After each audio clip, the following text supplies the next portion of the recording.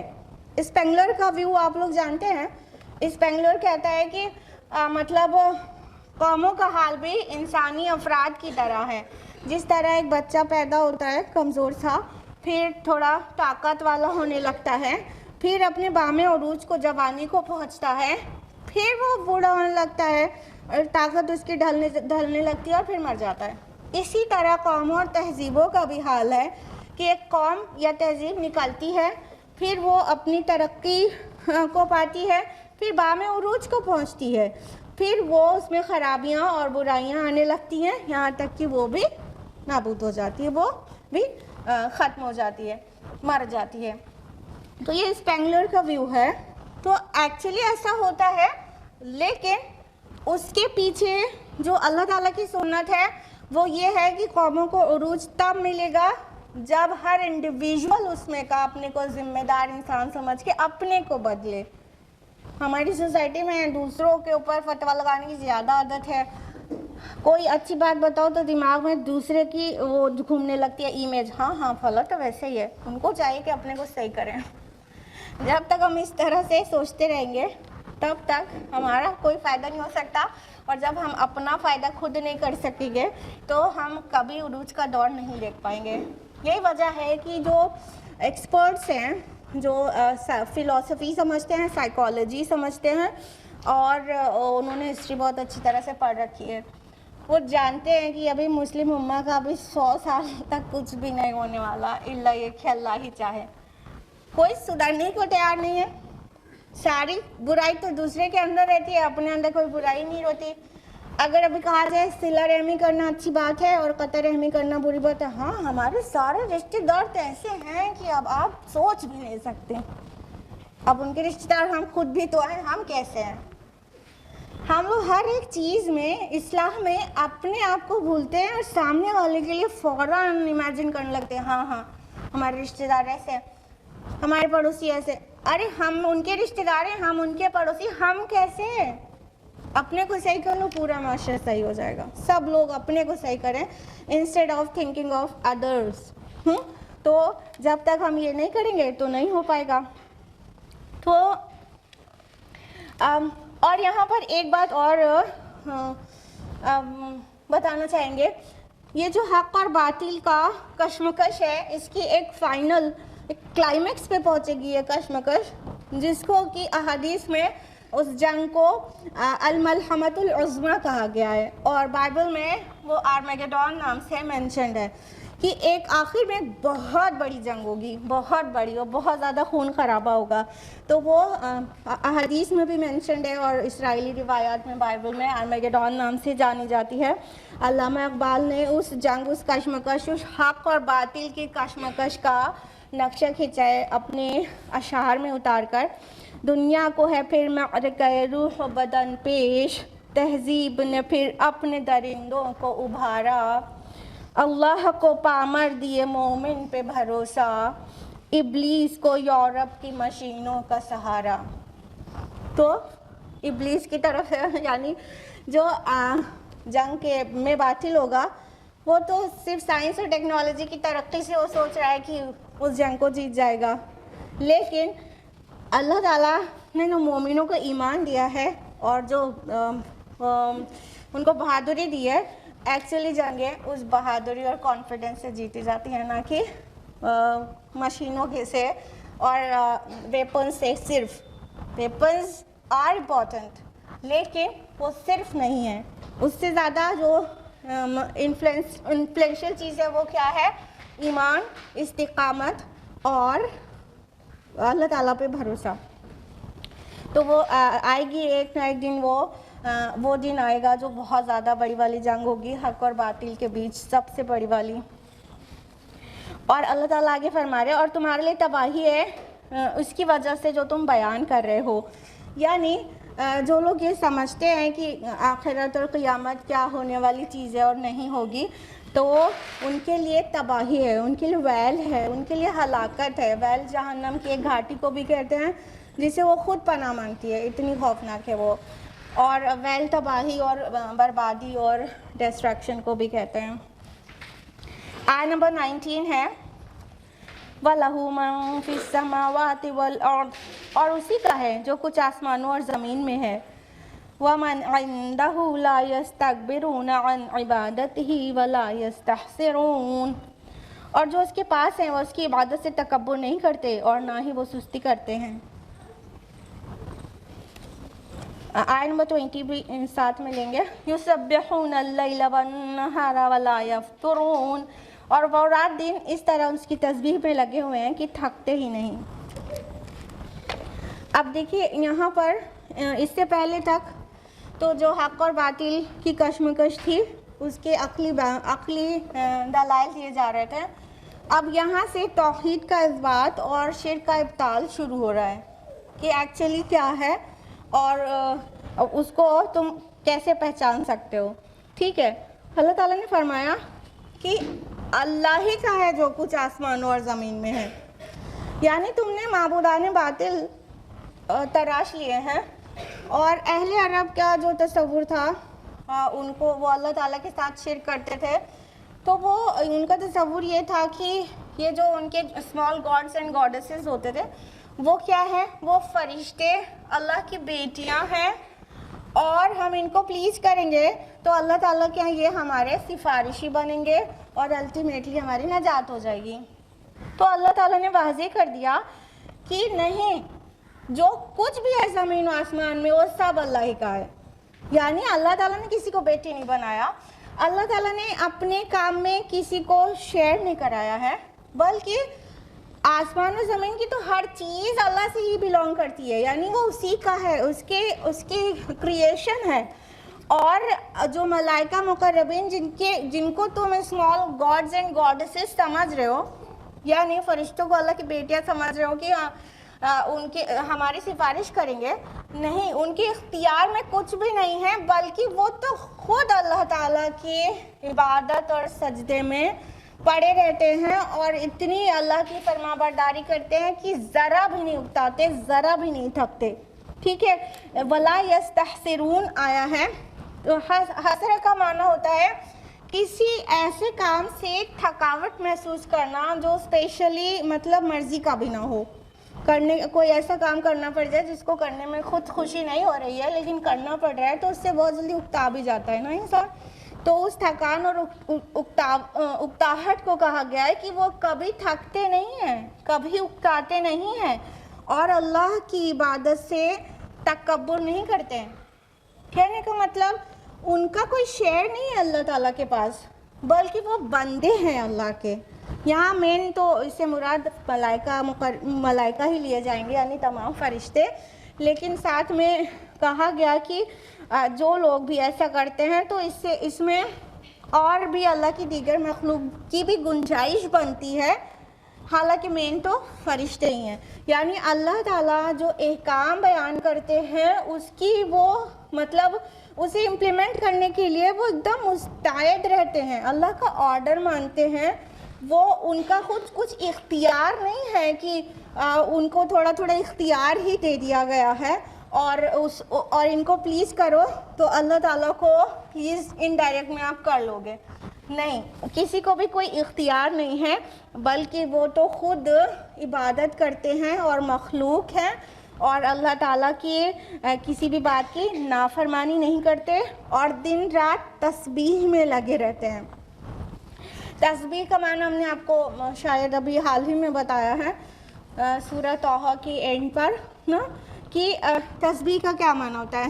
سبح یسبح سے ہے جس کا مطلب تسبیح کا میننگ نکلتی ہے. سبح یسبح کا مطلب ہوتا ہے تیرنا اور تسبیح کا مطلب ہوتا ہے تیرانا.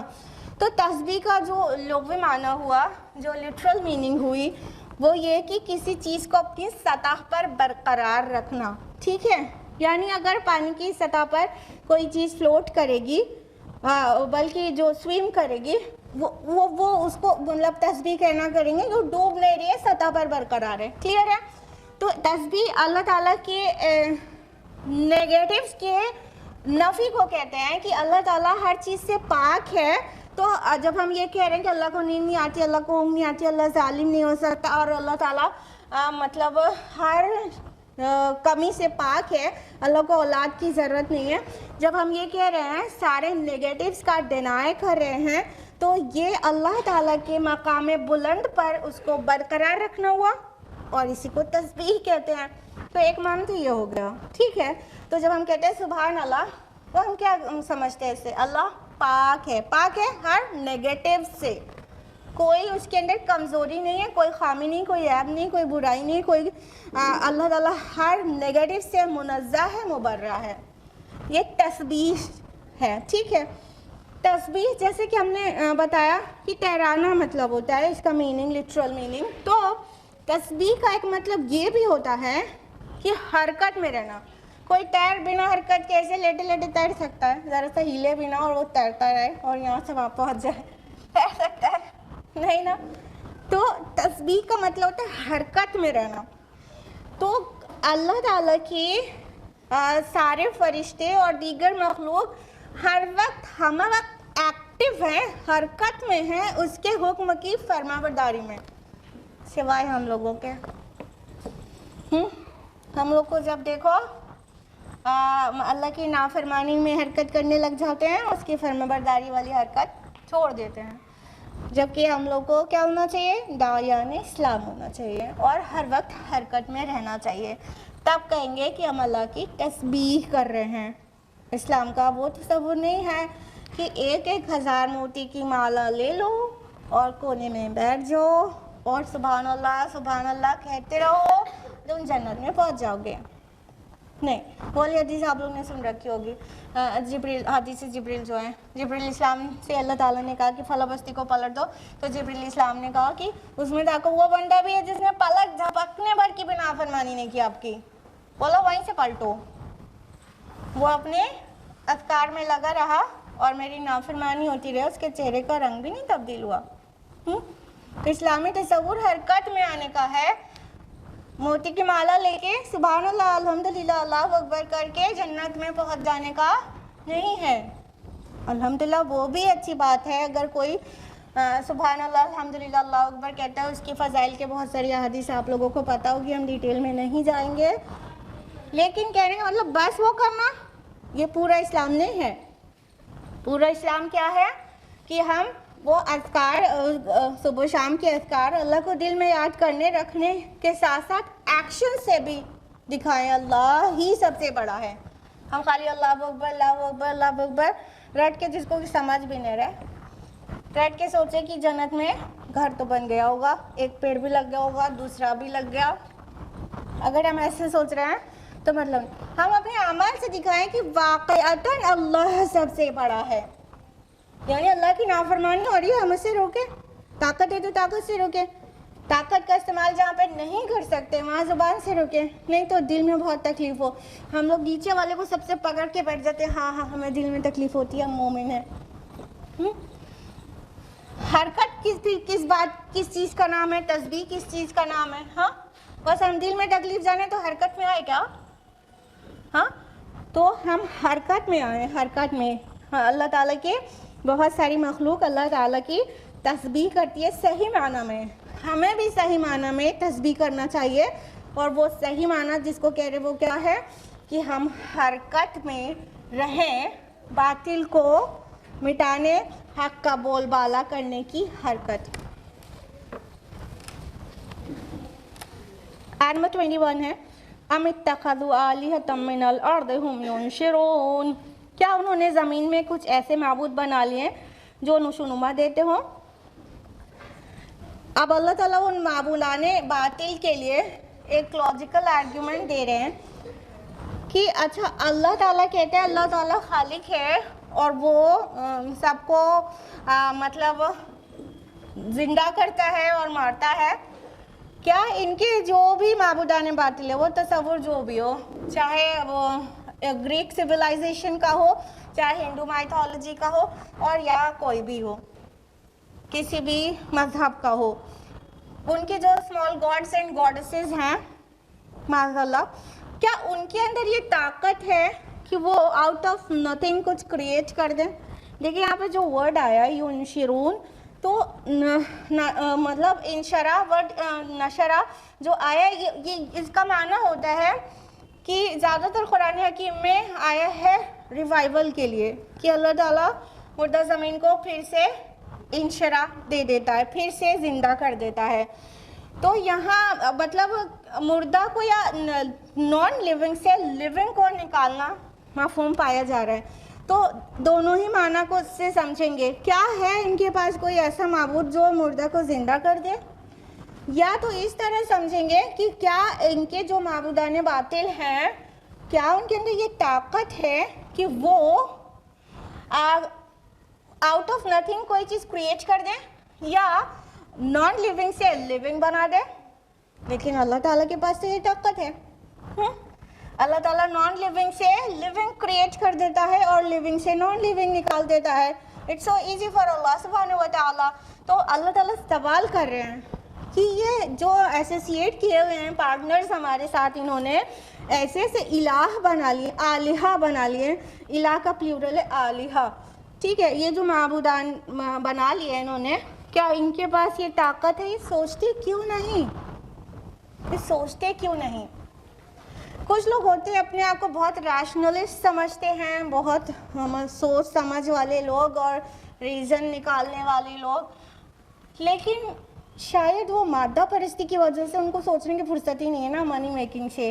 نا منی میکنگ کرنے میں اتنا ٹائم لگ جاتا ہے کہ انہیں سوچنے کی فرصت ہی نہیں ہے کہ وہ جو ان کا عقیدہ ہے، جو ڈوگماز ہیں، جو ریچولز ہیں، ان کی حقیقت کیا ہے اور جو ان کا بیلیف ہے اس کی حقیقت کیا ہے.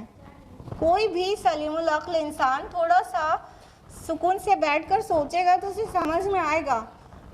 اور اگر خود سے سوچنے کی توفیق نہیں ہو رہی ہے تو اللہ تعالیٰ نے تو قرآن کریم سب کے لیے نازل کیا ہے نا، ساری دنیا کے لیے. صرف ہمارے اور آپ کی میراث نہیں ہے، یہ غیروں کی بھی ہے، اور انفیکٹ ہمیں ان تک پہنچانی چاہیے.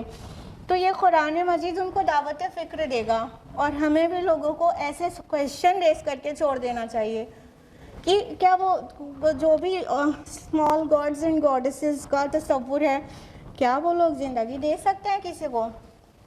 بے جان سے جاندار نکال سکتے ہیں، جاندار سے بے جان نکال سکتے ہیں؟ تو سوچنے کی توفیق ہوگی تو جواب ڈھونڈیں گے تو صحیح اللہ تعالیٰ کو پہچان پائیں گے. آگے فرمایا لو کان فیہما آلہۃ الا اللہ لفسدتا. اگر ان دونوں کے اندر یعنی زمین آسمان کے اندر اللہ کے سوا کوئی اور معبود ہوتے تو لازماً یہ دونوں فساد سے بھر جاتے.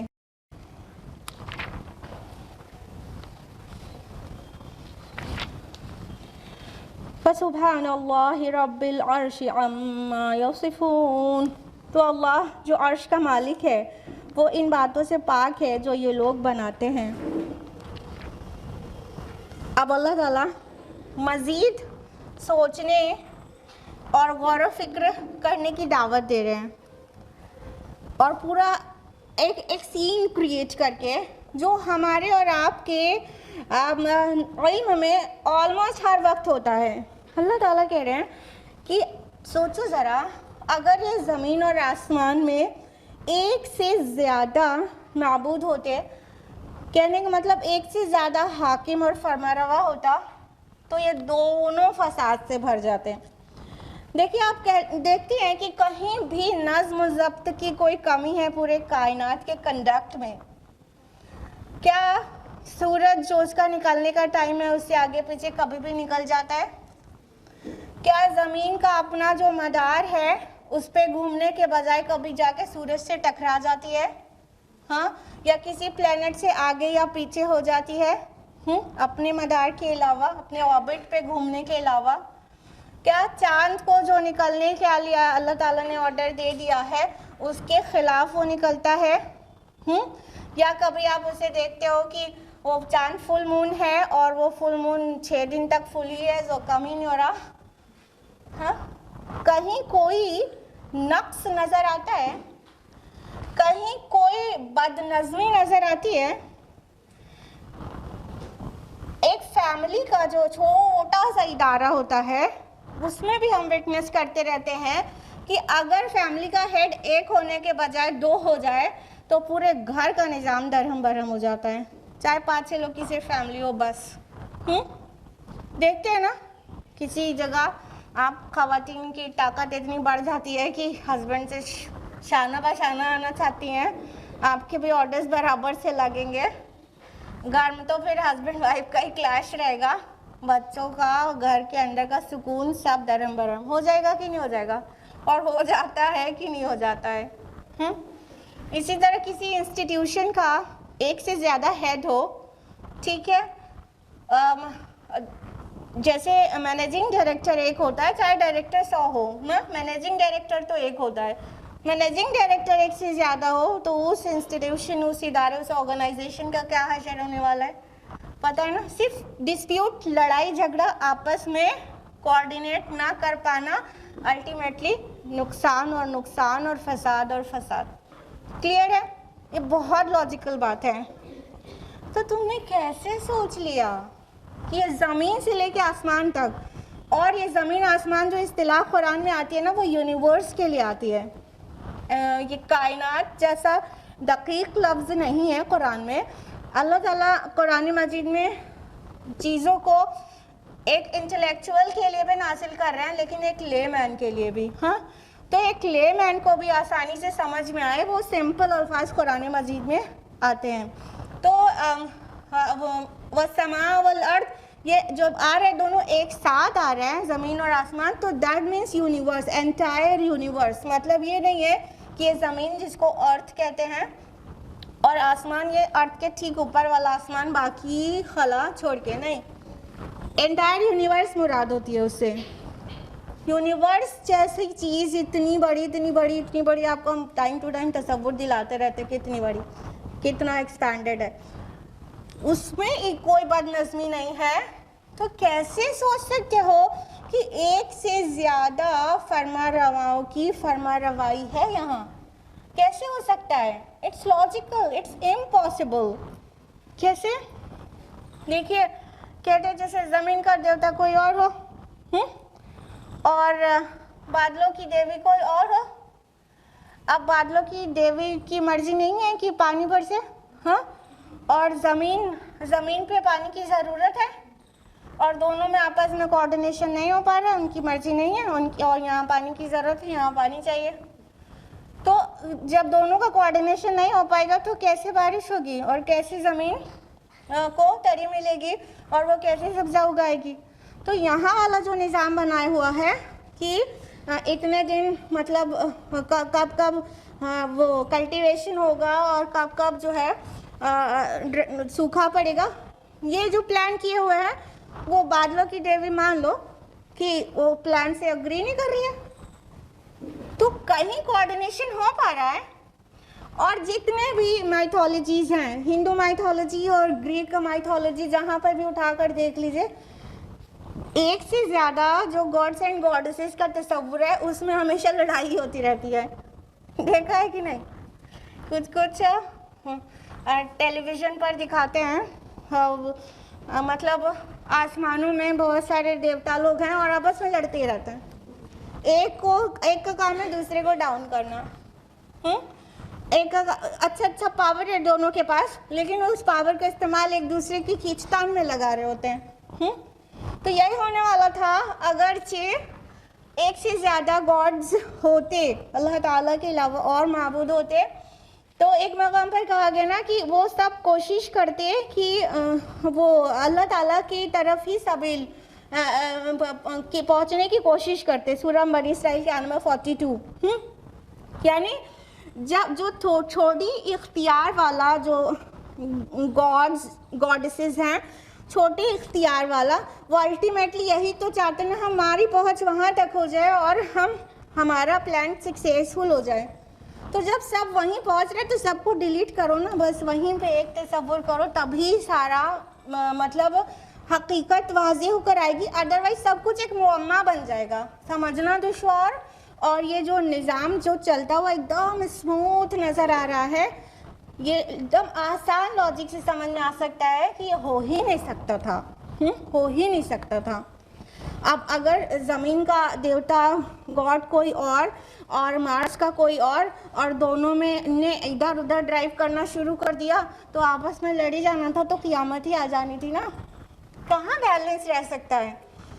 یہ تبھی ممکن ہے جب پوری کائنات کی باغ ڈور ایک کے ہاتھ میں ہو، اور کوئی اپنے جو سب کچھ خلا میں ساری باڈیز حرکت میں ہیں، ان سب کا جو مینجمنٹ ہے ایک کے ہاتھ میں ہو کہ کوئی 1 انچ بھی نہ کھسکنے پائے اور کوئی اپنی مرضی کا خود مختار نہ ہو، سب کچھ ایک کے ہاتھ سے گورن ہو رہا ہو. تو یہ نظم و ضبط تبھی مینٹین رہ سکتا تھا، اور ہم سب شب و روز دیکھتے ہیں یہ مینٹینڈ ہے. کہیں کوئی رخنا نظر نہیں آتا، کہیں کوئی بد نظمی نظر نہیں آتی، کوئی مس مینجمنٹ کسی کے نوٹس میں نہیں آتا، سب منظم طریقے سے چل رہا ہے. لیکن جب تک اللہ تعالیٰ چاہے گا تب تک چلے گا، اور جب اللہ تعالیٰ چاہے گا قیامت آ جائے گی اور یہ سارا نظم ٹوٹ جائے گا، وہ پورا کاسمک بیلنس بکھر جائے گا، اور یہ زمین کی جو اونچائی نیچائی ہے وہ سب کوٹ کاٹ کر برابر کر دی جائے گی. لیکن جب اللہ چاہے گا، ابھی تو سب چل رہا ہے نا، اس کا مطلب کوئی تو ہے ایسا پاور جس کے ہاتھ میں سب کچھ ہے اور کسی اور کے ہاتھ میں اختیار نہیں ہے. ہاں اس کی خدمت میں لگے ہوئے ہیں فرشتے ہیں. تو اگر بارش برسانے کا کام اور روح نکالنے کا کام الگ الگ فرشتوں کو دیا گیا ہے تو اس کا آرڈر مان رہے ہیں، وہ اپنی مرضی نہیں چلا رہے ہیں.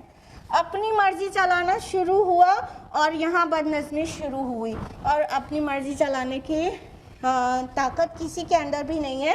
بس 2 ہی ٹائپ کی مخلوق اللہ نے بنائی ہے، جس کو فری ول دی ہے اور لمیٹڈ فری ول دی ہے. ایسا نہیں کہ کچھ بھی کر سکتے ہیں کہ ابھی کہیں چاہیں تو سورج میں چھید کر کے چلے آئیں، بس لمیٹڈ ہے نا ان کی بھی فری ول، کتنی بہت لمیٹڈ.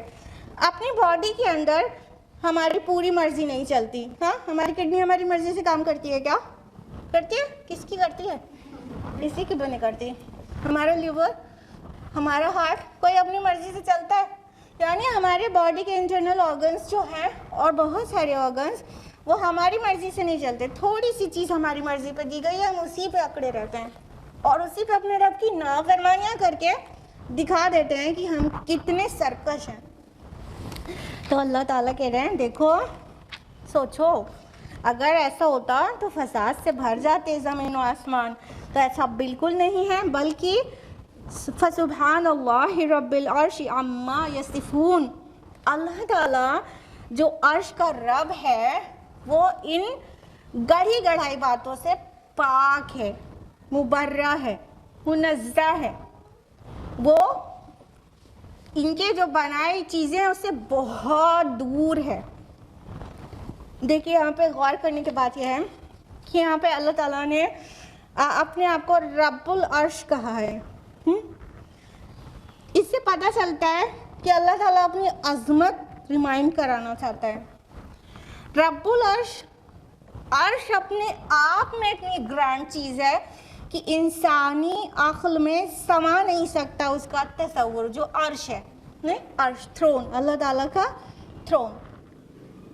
تو اللہ تعالیٰ اس کا خالق ہے، اس کا رب ہے، وہ بھی اللہ کا کریٹڈ ہے. تو پھر اللہ کتنا عظیم ہوگا.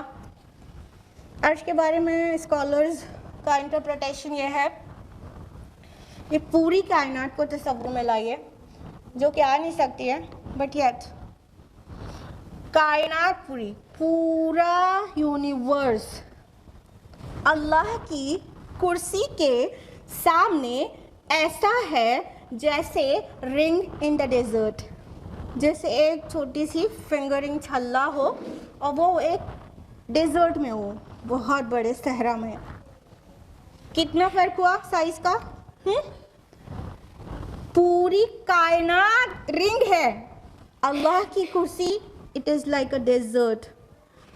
اور اللہ کی کرسی کے سامنے اللہ کا عرش کی پوزیشن، کرسی کی پوزیشن یہ ہے جیسے رنگ ان دا ڈیزرٹ. یعنی کرسی اتنی چھوٹی ہے عرش سے جیسے پورے صحرا میں ایک چھلا پڑا ہو. اب عرش کا پتہ چلا. کائنات کہاں تھا اب سے؟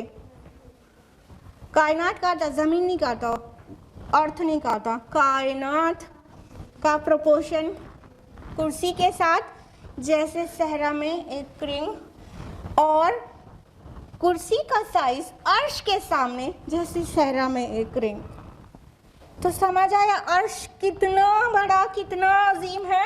اور جہاں کہیں، چاہے قرآن مجید میں ہو، چاہے اللہ کے نبی صلی اللہ علیہ وسلم کے اذکار میں ہو، جب بھی عرش کا ذکر آتا ہے تو بہت جیسے جلال والی مقام پر اور بہت زیادہ پرعظمت والے مقام پر ہی آتا ہے.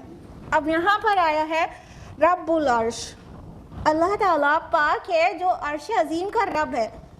اللہ تو اتنا عظیم ہے. عرش بھی کیا ہے؟ اللہ کی کریٹڈ ہے، اللہ کی کریشن ہے، اور اس کا خالق پھر اب تصور کرو یہ کیا ہے؟ ہمارے تصور سے وراء الورا، ثم وراء الورا، ثم وراء الورا ہے. It is beyond our imagination, beyond and beyond our imagination. اللہ تعالیٰ اتنا پرعظمت ہے، اس کے ساتھ شرک کرتے ہو؟ پتھر اور مردہ اور کس کو برابر ہم پلہ کیے دیتے ہو؟ پینتھیزم کہتے ہو، ایوری تھنگ از گاڈ. اللہ بہت پاک ہے جو یہ بہتان عظیم تراشتے ہو، اللہ کے ساتھ دوسرے معبود تصور کرتے ہو. آیت نمبر 22 تک ہوا ہے. انشاءاللہ ہم لوگ آیت نمبر 23 آنورڈز نیکسٹ ویک جانیں گے کیونکہ ٹائم ختم ہو گیا ہے. اللہ تعالیٰ سے دعا ہے کہ وہ ہم سبھی کو قرآن مجید پڑھنے، سمجھنے، غور و فکر کرنے، غوطہ زنی کرنے اور اس پر مکمل عمل کرنے اور غیروں تک پہنچانے کی توفیق عطا فرمائے. اللہ تعالیٰ قرآن مجید کے ذریعے ہماری دنیا اور آخرت دونوں سنوار دے. آمین. وآخر دعوانا الحمدللہ رب العالمین. والسلام علیکم ورحمۃ اللہ وبرکاتہ.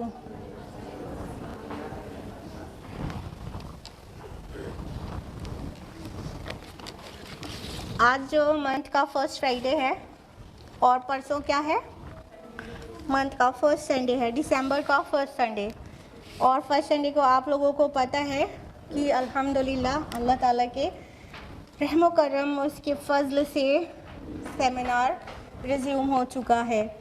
تو پرسوں یعنی سنڈے کو نئے ٹائم پر، جو کہ لاسٹ منتھ آپ کو بتایا جا چکا اور آپ اٹینڈ کر چکے ہیں، نئے ٹائم پر 2:30 بجے دن میں سیمینار ہوگا. سیمینار کا ٹاپک ہے کیا ہے؟ کتنے لوگوں کو پتہ ہے؟ ہمارا سب سے بڑا دشمن. تو آئیے اور جانیے کہ آپ کا سب سے بڑا دشمن کون ہے. ہم لوگ کو پتہ ہے کہ آپ کا سب سے بڑا دشمن کون ہے.